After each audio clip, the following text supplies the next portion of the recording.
The Warlocks don't have their own Supreme because they defer to the Supreme from the New Orleans Coven. And the reason they do this is because for a male witch or warlock to be considered as powerful as a Supreme, they would need to complete all 7 wonders.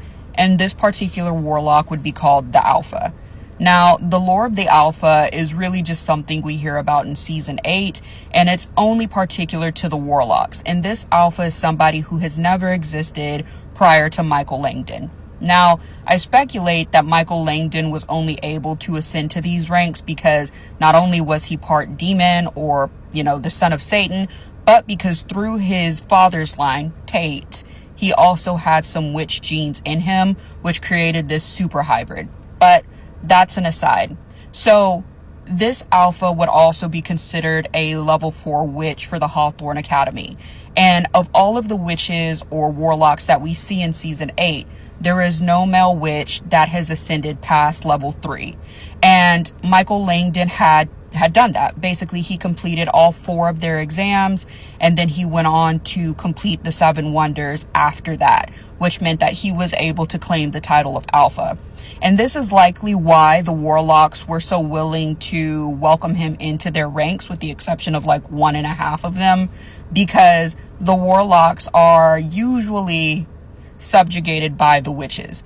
And then once Quentin died, they never replaced his representation on the Witches' Council, and so this likely pissed them off, in addition to Cordelia outing the witches to the world, which directly caused harm to the Hawthorne School and the Warlocks in it.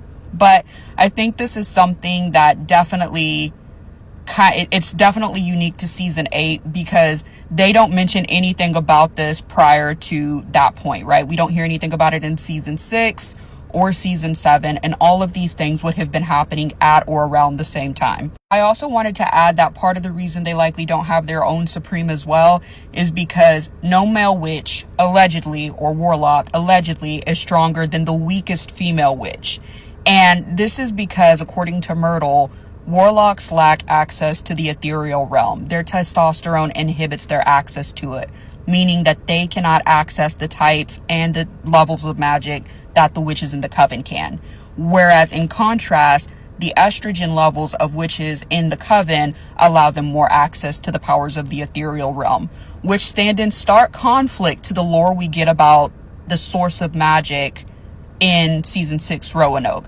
Because they say that is from a dark realm. The old gods are dark. They require blood sacrifice. So we got a lot going on here. But I digress on that.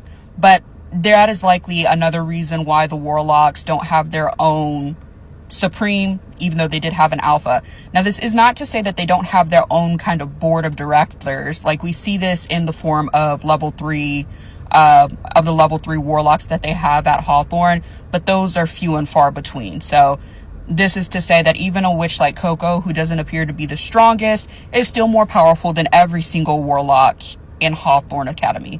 But anyways, I hope that answered the question. If not, please ask some more. I want to clarify that to the best of my abilities, and I will see you guys in my next video.